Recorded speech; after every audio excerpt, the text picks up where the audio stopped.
Bismillahirrahmanirrahim. Assalamualaikum warahmatullahi wabarakatuh. Alhamdulillah.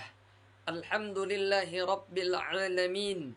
Wal akibatul lil muttaqin. Wala udwana illa 'alal zalimin. Asyhadu an la ilaha illallah wahdahu la syarikalah. Al-malikul haqqul mubin.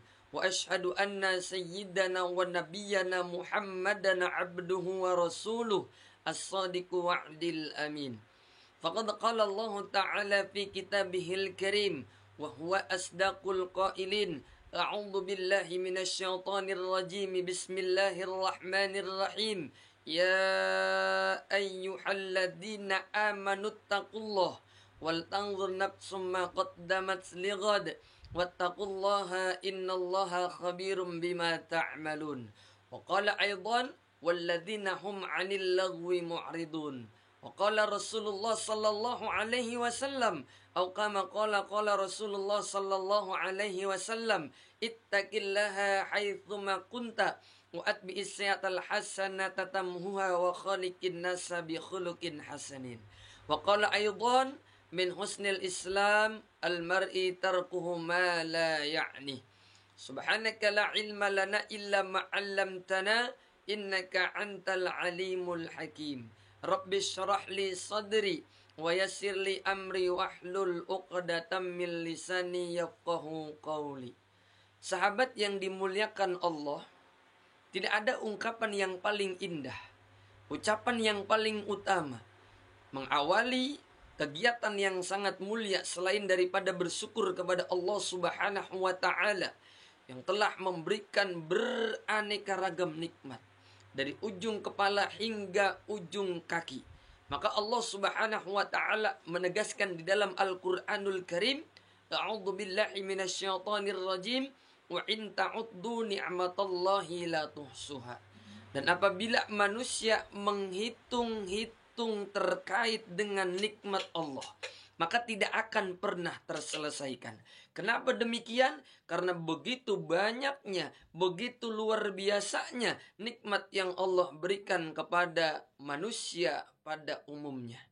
Maka sudah sepatutnya seorang manusia, seorang hamba Allah Subhanahu wa taala ketika diberikan nikmat oleh Allah, dia harus mengaplikasikannya dalam kebaikan dan kebermanfaatan. Di samping itu, salawat teriring salam tercurah kepada baginda Nabi Muhammad sallallahu alaihi wasallam. Mudah-mudahan kita sebagai umatnya tidak pernah lelah, tidak pernah letih, terus memperbanyak dan membasahi lisan kita dengan bersalawat kepada Rasul sallallahu alaihi wasallam dengan harapan mendapatkan syafaatul uzma-nya. Sahabat yang dimuliakan oleh Allah Subhanahu wa taala, dalam perkembangan zaman yang modern, di era digital yang semakin berkembang pesat, maka teknologi ini sudah menjadi bagian integral dalam kehidupan manusia sehari-hari.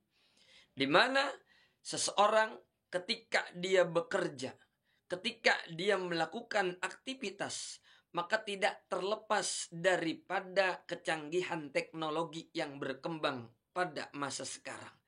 Maka betapa pentingnya orang Islam ketika menggunakan teknologi, dia harus tetap di dalam koridor Allah Subhanahu wa taala. Oleh karena itu, sahabat yang dimuliakan oleh Allah Subhanahu wa taala, penting bagi kita untuk mempertahankan, untuk menancapkan rasa ketakwaan kita kepada Allah Subhanahu wa taala, di mana ketika orang Islam bertakwa kepada Allah, maka dia akan senantiasa merasa diawasi oleh Allah. Maka ciri dan modal orang yang bertakwa adalah intisabul awamir wajtinabun nawahi. Dia senantiasa menjalankan segala perintah-perintah Allah dan menjauhi segala larangan-larangan Allah. Sahabat yang dimuliakan oleh Allah Subhanahu wa taala, kita ketahui bersama dengan kecanggihan teknologi, dengan maraknya media sosial, sangat tersebar luas beraneka ragam berita, beraneka ragam tontonan. maka patut bagi kita menjadikan tontonan itu adalah sebagai tuntunan. Maka di dalam Islam, semua aspek-aspek kehidupan ini diatur sedemikian rupa agar orang Islam melakukan sesuatu tidak melanggar daripada ajaran Islam itu sendiri. Maka yang perlu ditanamkan di dalam jiwa orang Islam ketika dirinya mampu mengendalikan kecanggihan teknologi dan dia mampu menjauhkan dari segala sesuatu yang tidak bermanfaat. Maka Allah Subhanahu wa taala menegaskan di dalam Al-Qur'anul Karim, a'udzubillahi minasyaitonir rajim. Walladzina hum 'anil lagwi mu'ridun. Di antara ciri orang Islam, ciri orang beriman ketika perbuatannya, perkataannya dia hindarkan daripada sesuatu yang tidak bermanfaat. Maka ayat ini mengingatkan kepada orang Islam agar betapa pentingnya menjaga diri dalam kondisi dan situasi apapun. Bahkan baginda Nabi Muhammad sallallahu alaihi wasallam beliau menyampaikan di dalam hadis min husnil Islam al mar'i tarkuhu ma la ya'ni. Di antara kebagusan orang Islam, di antara keutamaan orang beriman adalah ketika dia mampu meninggalkan sesuatu yang sia-sia. Maka bagi orang Islam ketika dia mendapati ada konten-konten yang tidak bermanfaat, ada konten-konten yang tidak mengandung nilai-nilai Islami,